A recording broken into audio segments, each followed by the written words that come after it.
Hello friends, मैं हूं मनीष कुमार और आप देख रहे हैं मेरा YouTube channel study all in one.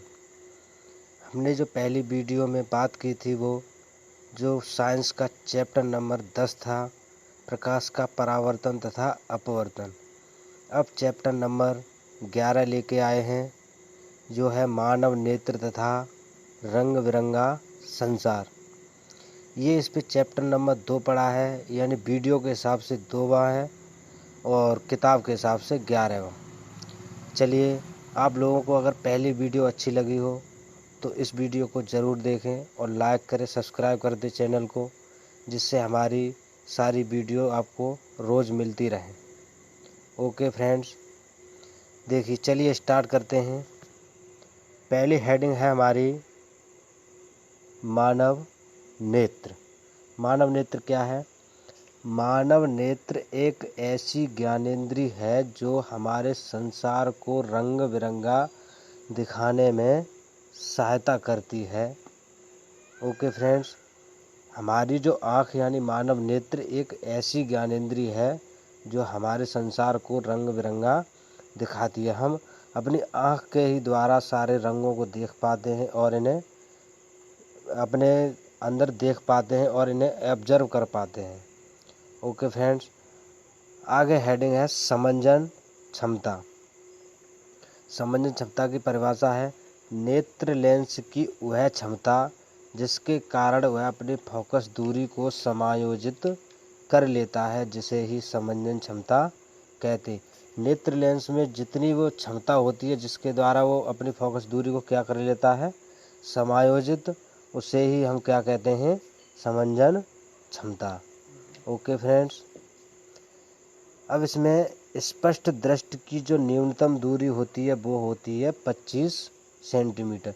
यानी जो मनुष्य स्पष्ट दृष्टि की न्यूनतम दूरी देख पाता है वो है 25 सेंटीमीटर।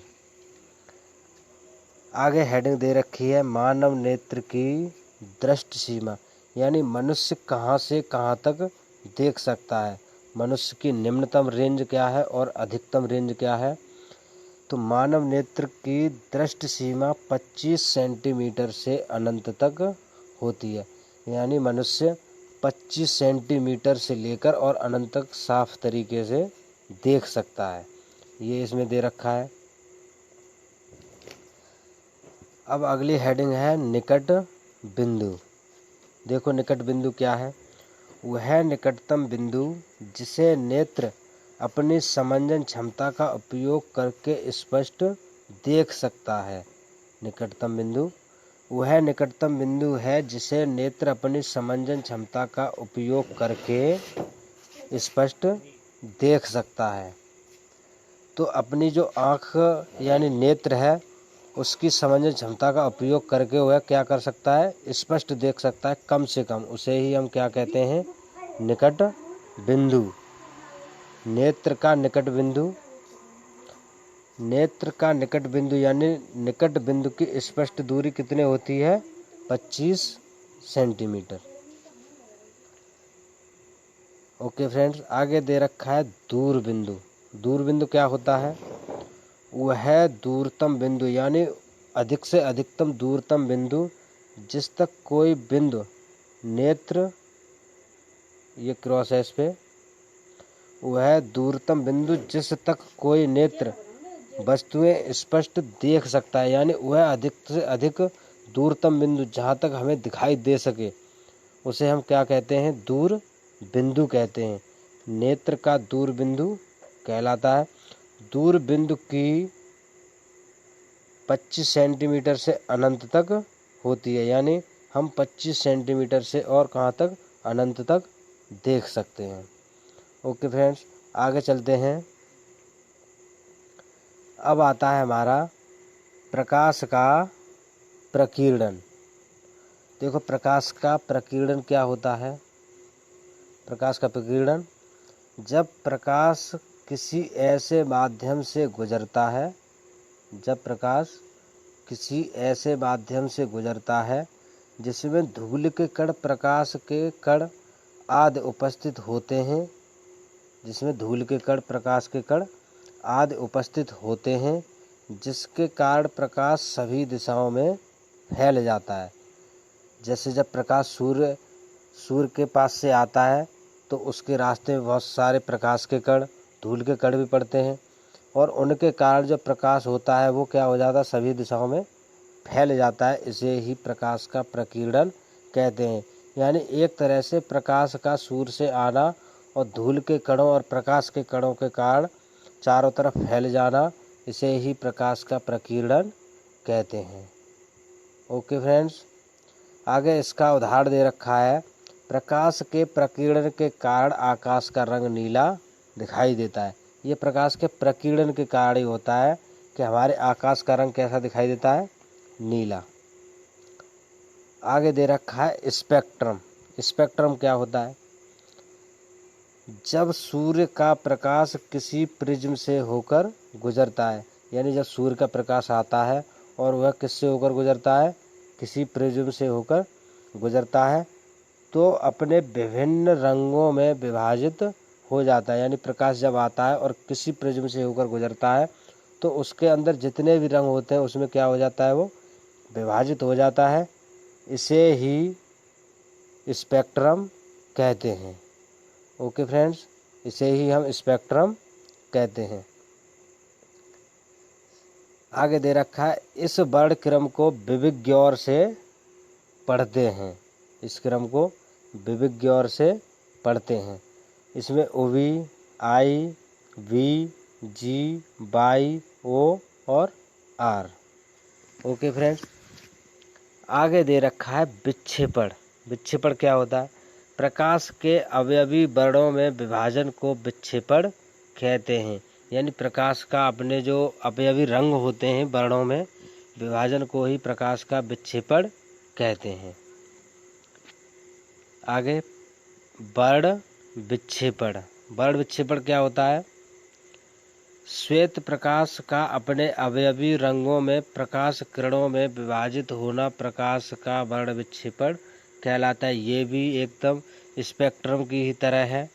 यानी जो प्रकाश किरण आती है, श्वेत प्रकाश किरण, वो अपने अवयवी रंग यानी जो उसके अंदर रंग होते हैं उसमें क्या हो जाती है, वो विभाजित हो जाती है। उसे ही हम प्रकाश का वर्ण विक्षेपण कहते हैं।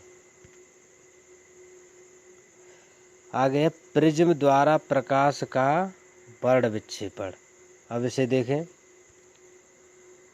जब सूर्य की श्वेत प्रकाश किरण किसी प्रिज्म से होकर गुजरती है, जब सूर्य से कोई किरण आती है श्वेत प्रकाश किरण और वह किससे गुजरती है, किसी प्रिज्म से होकर गुजरती है, तो वह अपने मार्ग से क्या हो जाती है, विचलित हो जाती है। अपने मार्ग से विचलित हो जाती है। मार्ग से विचलित होकर आधार की ओर झुक जाती है।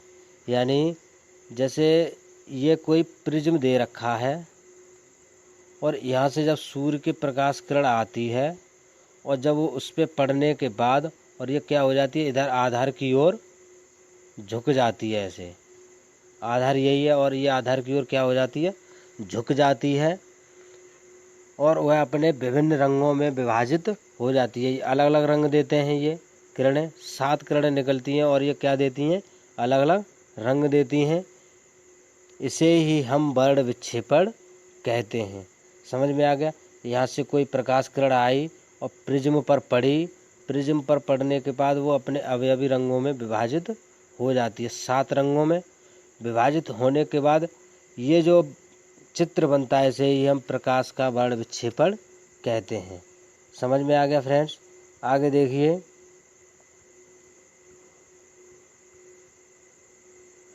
सामान्यतः यह हमारी आँखों को 7 रंगों में दिखाई देता है।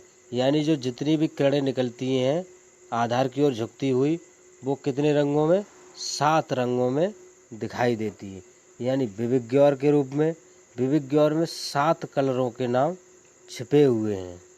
ओके फ्रेंड्स, इसी में दे रखे हैं। आगे हेडिंग है वर्ण अंधता। वर्ण अंधता, इसकी परिभाषा क्या है कि जब व्यक्ति एक से अधिक रंगों की पहचान नहीं कर पाता है। यानी जब किसी मनुष्य को रंग दे दिए जाएं और वो एक से अधिक रंगों की पहचान कर ही नहीं पाए कि ये कौन सा रंग है और ये कौन सा रंग है, तो उसे हम वर्ण अंधता कहते हैं। यानी एक से अधिक रंग दे दिए जाएं और उससे पहचाना जाए कि ये बताओ इसमें से कौन सा रंग है, तो वो पहचान नहीं पाए, उसे ही हम वर्ण अंधता कहते हैं। आगे है जरा दूरदृष्टि दोष। अब ये क्या होता है जरा दूरदृष्टि दोष? इस दोष में मनुष्य को ना तो पास की वस्तुएं स्पष्ट दिखाई देती हैं और ना ही दूर की वस्तुएं स्पष्ट दिखाई देती हैं। यानी मनुष्य को ऐसा दोष हो जाता है, उसको ना तो पास की वस्तुएं और ना ही दूर की वस्तुएं स्पष्ट दिखाई देती हैं। इस दोष को ही हम जरा दूरदृष्टि दोष कहते हैं। समझ में आ गया? यानी ऐसा दोष जिसमें मनुष्य ना तो पास की वस्तुएं स्पष्ट देख पाए और ना ही दूर की वस्तुएं स्पष्ट देख पाए, इसे ही हम जरा दूरदृष्टि दोष कहते हैं। अब इस दोष के निवारण के लिए, यानी जब ये दोष हो जाता है तो इसका निवारण भी चाहिए। इसके निवारण के लिए द्विफोकसी लेंस का उपयोग करना चाहिए। यानी द्विफोकस, एक फोकस वाला नहीं, द्विफोकसी लेंस का उपयोग करना चाहिए।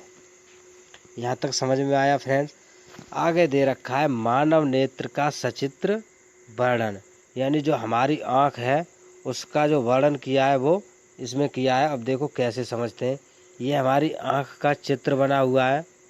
इसमें डायग्राम में देखो, ये पश्चापी पेशियाँ और ये दृष्टिपटल, ये दृग तंत्रिकाएँ और ये कंचाभ द्रव, और देखो स्वच्छ मंडल और परितारिका, पुतली, नेत्रोद और कृष्टलीय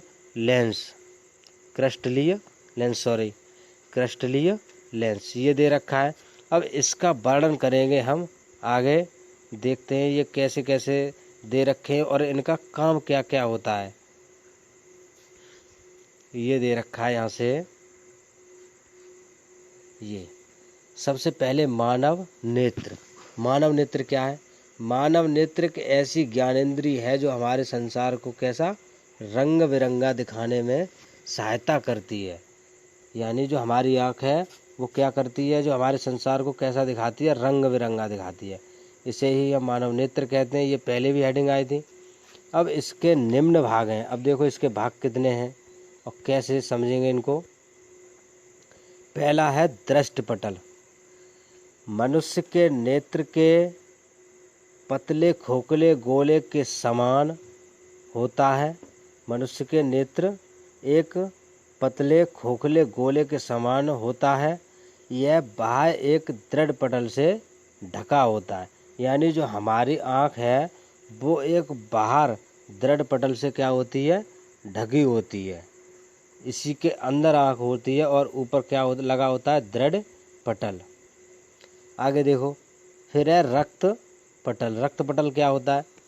दृढ़ पटल के भीतरी पृष्ठ पर काले रंग की झिल्ली को रक्त पटल कहते हैं। यानी रक्त पटल के भीतरी पृष्ठ पर, रक्त पटल को देखना, रक्त पटल के भीतरी पृष्ठ पर काले रंग की एक झिल्ली होती है, उसे ही हम रक्त पटल कहते हैं। समझ में आ गया? आगे देखिए, कॉर्निया। कॉर्निया क्या होती है? दृढ़ पटल के सामने का भाग उभरा तथा अपारदर्शी होता है। यानी दृढ़ पटल होगा, उसके जो सामने का भाग होता है कैसा होता है, उभरा हुआ और अपारदर्शी होता है। इसे ही हम कॉर्निया कहते हैं। ऐसे करके आँख होती है और इसका ये उभरा हुआ भाग होता है। ये कैसा होता है, उभरा तथा अपारदर्शी। इसे ही हम कॉर्निया कहते हैं। आगे देखो, आइरिस। ये आइरिस है, आइरस नहीं है, आइरिस है। आइरिस क्या होता है? कॉर्निया के पीछे एक रंगीन एवं पारदर्शी झिल्ली का पर्दा होता है। यानी जो हमारी कॉर्निया होती है उसके पीछे एक रंगीन एवं पारदर्शी झिल्ली का पर्दा होता है, जिसे हम आइरिस कहते हैं। समझ में आ गया? आगे देखो, पुतली अथवा नेत्र तारा। पुतली तथा नेत्र तारा। अब ये क्या होता है? आइरिस के बीच में एक छिद्र होता है, यानी कॉर्निया के पीछे एक रंगीन एवं पारदर्शी झिल्ली होती है, पर्दा होता है जिसे हम आइरिस कहते हैं। अब आइरिस के बीच में एक छिद्र होता है, यानी छिद्र होता है जिसे पुतली अथवा नेत्र तारा कहते हैं। यानी आइरिस के बीच में जो छिद्र होता है उसे ही हम पुतली अथवा नेत्र तारा कहते हैं। अब देखो रेटिना, रेटिना क्या होता है? रक्त पटल के नीचे तथा नेत्र के सबसे नीचे अंदर की ओर एक पारदर्शी झिल्ली होती है। रक्त पटल के सबसे नीचे तथा नेत्र के सबसे नीचे, रक्त पटल के सबसे नीचे तथा नेत्र के सबसे नीचे अंदर की ओर एक पारदर्शी झिल्ली होती है जिसे रेटिना कहते हैं। आ गया समझ में दोस्त? आगे देखो, ये अब नेत्र का कार्य यानी हमारी आँख का कार्य क्या है ये बता रहा है।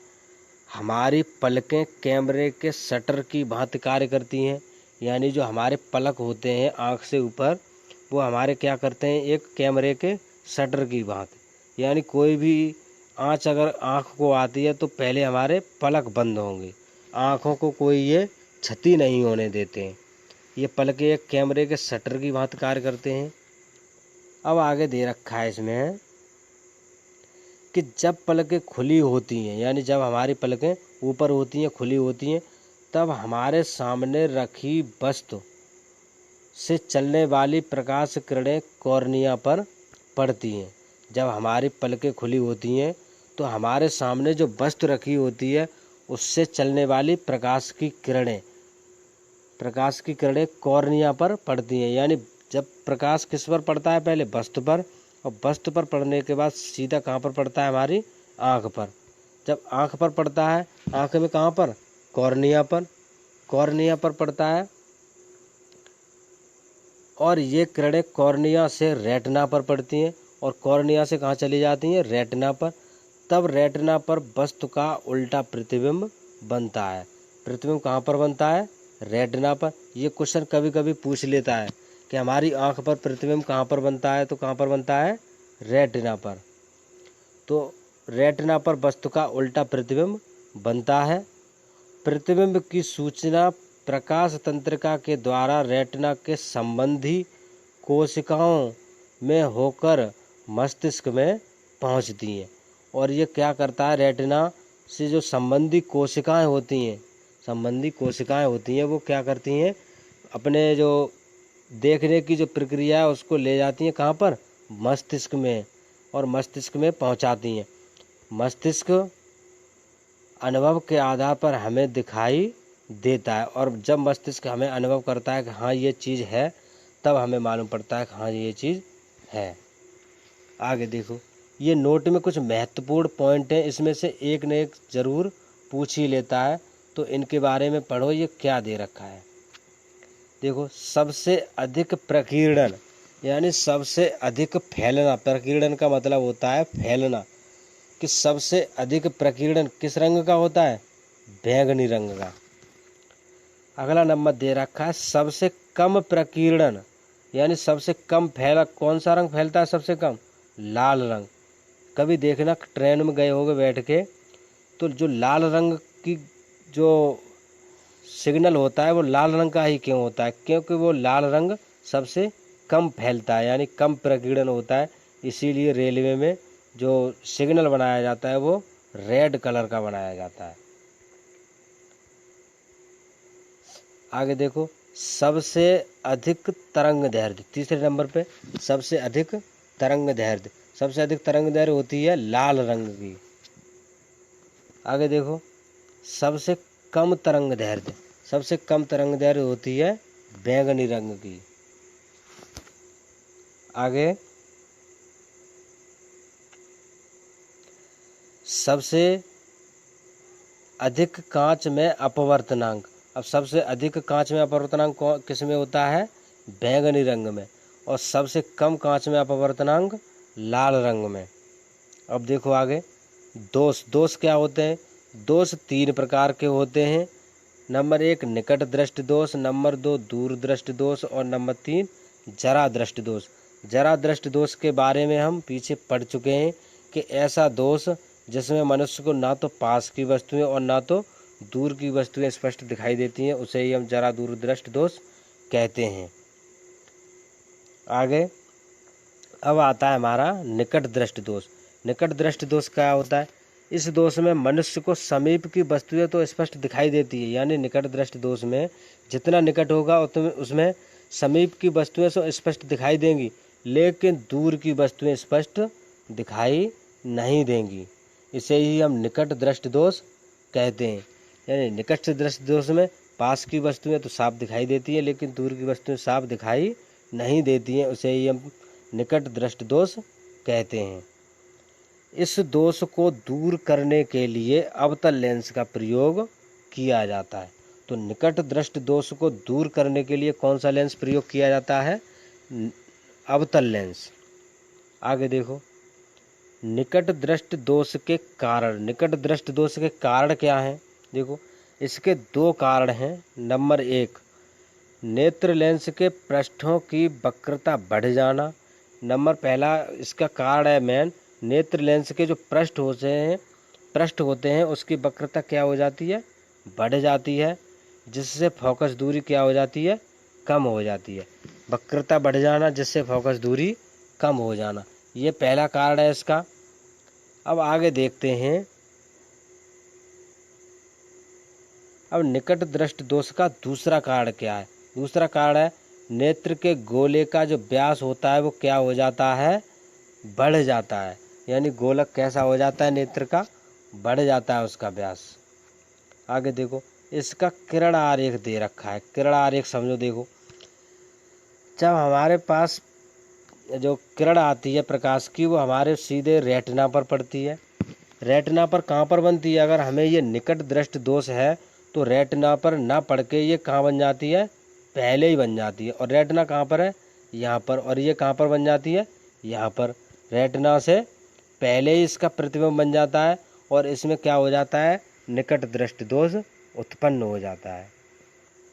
निकट दृष्टि दोष उत्पन्न हो जाता है। इसको दूर करने के लिए अब देखो, सेकंड में हमने एक क्या बना लिया? ये एक अवतल लेंस। अवतल लेंस लगा दिया। अब अवतल लेंस लगाने से जो प्रकाश की किरणें आती हैं वो सीधे आंख पर पड़ने के बाद सीधे कहाँ पर मिल जाती हैं? रेटिना पर मिल गई।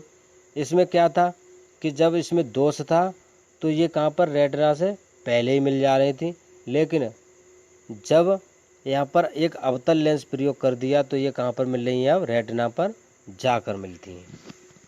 ओके, तो ये कहाँ पर जाके मिल जाती है? रेटिना पर जाके मिल जाती है और हमारा जो दोष होता है वो क्या हो जाता है? दूर हो जाता है। आगे देखो, इसका निवारण में ये लिखा है कि इसके निवारण के लिए कौन सा लेंस? एक अवतल लेंस प्रयोग किया जाता है। एक अवतल लेंस प्रयोग किया जाता है जो अनंत से आने वाली, यहाँ से आने वाली प्रकाश की किरणों, अनंत से आने वाली प्रकाश की किरणें अवतल लेंस यानी अवतल लेंस से अपवर्तन के पश्चात रेटिना के पीछे बिंदु आर पर मिल जाती हैं। और यहाँ से कहाँ पर मिल जाती है? रेटिना के बिंदु आर पर मिल जाती हैं। इस प्रकार नेत्र को बहुत स्पष्ट दिखाई देने लगता है। तो ये हमारा दोष क्या हो गया? दूर हो गया। जो इसमें निकट दृष्टि दोष था, किससे दूर हो गया? एक अवतल लेंस से। आगे देखो, अब आ गया दूरदृष्टि दोष। दूरदृष्टि दोष में क्या है? इस प्रकार के दोष में मनुष्य को दूर की वस्तुएं तो स्पष्ट दिखाई देती है। दूरदृष्टि दोष है, इसमें दूर की वस्तुएं तो स्पष्ट दिखाई देती हैं, लेकिन पास की वस्तुएं स्पष्ट दिखाई नहीं देती हैं। ठीक है फ्रेंड्स, इसमें पास की वस्तुएं स्पष्ट दिखाई नहीं देती हैं। इस दोष को दूर करने के लिए एक उत्तल लेंस प्रयोग किया जाता है। निकट दृष्टि दोष में एक अवतल लेंस और दूर दृष्टि दोष में एक अवतल लेंस प्रयोग किया जाता है। ओके फ्रेंड्स, आगे देखिए। अब आगे निकट दृष्टि दोष के कारण। निकट दृष्टि दोष के कारण क्या हैं?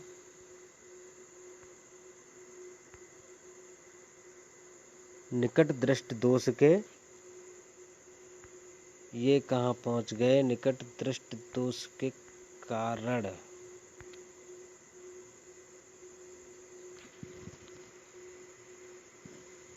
ये निकट दृष्ट दोष नहीं होगा, यहाँ पे होगा ये दूर दृष्ट दोष। सॉरी, यहाँ पे थोड़ा गलती हो गई है, ये यहाँ पर थोड़ा इसमें क्या होगा, दूर दृष्ट दोष, दूर दृष्ट दोष के कारण होंगे यहाँ पर। ये थोड़ा लिखने में प्रॉब्लम आ गई है। देखो आगे, दूर दृष्ट दोष के कारण क्या है इसमें। नंबर पहला कारण है नेत्र लेंस की वक्रता कम हो जाना, यानी दूर दृष्ट दोष में नेत्र लेंस की वक्रता क्या हो जाती है, कम हो जाती है, जिससे फोकस दूरी बढ़ जाती है। ठीक है फ्रेंड्स, इसमें फोकस दूरी क्या हो जाती है, बढ़ जाती है। इसका सेकंड कारण है नेत्र लेंस का व्यास कम हो जाता है। नेत्र लेंस का व्यास क्या हो जाता है, जो लेंस होता है उसका व्यास कम हो जाता है। अब देखो, दूर दृष्ट दोष के किरण आरेख क्या है। किरण आरेख में जब यहाँ से प्रकाश की किरण हमारे आंख पर पड़ती है तो उसका प्रतिबिंब रेटिना पर ना बन के और कहाँ बनता है, रेटिना से पीछे जाके बन जाता है। ये देखो, रेटिना से पीछे जाके बन जाता है और इसमें क्या हो जाता है उत्पन्न, दूर दृष्ट दोष। दूर दृष्ट दोष उत्पन्न हो जाता है। अब क्या करेंगे, इसको दूर करने के लिए हमने एक ये उत्तल लेंस लगा दिया। उत्तल लेंस लगा दिया। उत्तल लेंस जब यहाँ से प्रकाश किरणें आती हैं और उत्तल लेंस पर पड़ने के पश्चात आंख पर पड़ती हैं और सीधा जाके प्रतिबिंब कहाँ पर बन जाता है, हमारा रेटिना पर, पीछे नहीं जाता है फिर, क्योंकि यहाँ पर हमने क्या लगा दिया, एक उत्तल लेंस, और ये प्रतिबिंब कहाँ पर बन जाता है, रेटिना पर। ओके फ्रेंड्स, अब देखो आगे इसका निवारण क्या है। निवारण के लिए बता दिया है पहले मेन चीज़, इसमें एक उत्तल दर्पण प्रयोग किया जाता है। देखो इसका निवारण, और इस दोष के निवारण के लिए एक उत्तल लेंस का प्रयोग किया जाता है। कौन सा लेंस, उत्तल लेंस। जब प्रकाश किरण हमारी आंख पर पड़ती है, ये देखो हमारी आंख पर पड़ती है, तो उसका प्रतिबिंब रेटिना के पीछे बनता है या पड़ता है।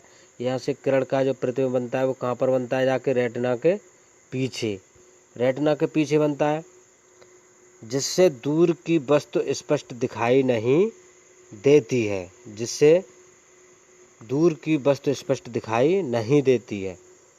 जब उत्तल लेंस का प्रयोग किया जाता है, हमने क्या कर दिया इसमें, देखो उत्तल लेंस लगा दिया, देखो उत्तल लेंस लगा दिया। उत्तल लेंस का प्रयोग किया जाता है तो प्रतिबिंब रेटिना पर बनता है। तो प्रतिबिंब कहाँ पर बनेगा, जब इसमें उत्तल लेंस लगा दिया, जब यहाँ पर उत्तल लेंस लगा दिया तो यहाँ से प्रकाश किरण का जो प्रतिबिंब बनेगा वो कहाँ पर बनेगा, सीधा रेटिना पर जाके, ना आगे ना पीछे। इसका प्रतिबिंब कहाँ पर बनेगा, रेटिना पर बनता है, और दूर की वस्तु स्पष्ट दिखाई देने लगती है। जो वस्तु है हमें वो दूर की, वो कैसी दिखाई देने लगती है, स्पष्ट दिखाई देने लगती है। ओके फ्रेंड्स, वीडियो देखने के लिए धन्यवाद। अगर वीडियो अच्छी लगी हो तो लाइक करना, सब्सक्राइब कर देना चैनल को, जिससे हमारी जो रोज़ वीडियो मिलेंगी आपको 10th की क्लास साइंस, उसके लिए डेली वीडियो को देखने के लिए सब्सक्राइब करें, लाइक करते रहें। धन्यवाद।